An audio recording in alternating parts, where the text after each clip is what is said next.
Is your biggest red flag straight men? If it is, you might want to hide from the masses, because Molly, you in danger, girl.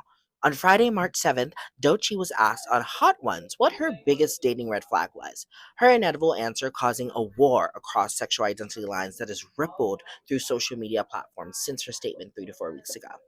Doechii, a 26-year-old rapper from Tampa, has in her interviews and music discussed how she has known she was queer and bisexual for a very long time, even going on to write an entire song about her experience being hoodwinked by a guy on the DL. Going on to say on her Genius interview that it was okay that he liked to play in the bushes, but he could have told her that. Since the video's virality, Doechii has caught strays from mainly straight men trying to understand why she doesn't go gaga for the heteros. But when I heard her state this, I had a different pathway of thinking that began to germinate. And it made me realize that the problems we often see arise from straight people getting upset about queer living room conversations is often due to their lack of understanding and nuance for queer people's experiences and not because of an actual vilifying event.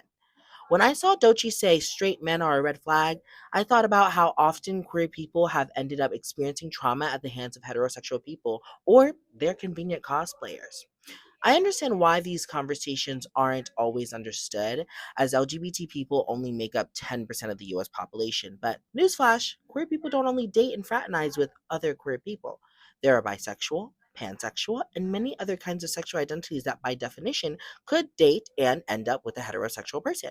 For example, bisexuals who like men and women could end up dating a man or woman of any sexuality, including the heterosexual ones. Why a queer person may choose to not date a straight person is due to the cultural differences that are often found between straight and queer individuals.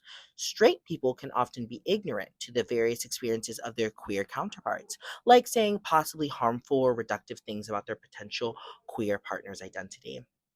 I mean, Doechii literally created a whole hit song about this, and even though the man in the song was cosplaying straight, he went on to destroy all she owned 2 to 3 years later and cheated on her. This song, this ongoing conversation around her answer, straight men, all seems to be surrounded by ego and the violence many men, especially hetero men or men interested in wanting to project a perceived perception of themselves, think it's okay to do when they don't feel wanted by someone they want. Leading us to what this conversation is really about: ownership.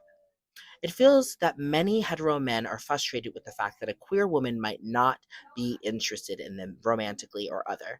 As we recall, Doechii wasn't stating straight men are a red flag, period. She was answering what was a red flag for her as a queer woman in the dating scape.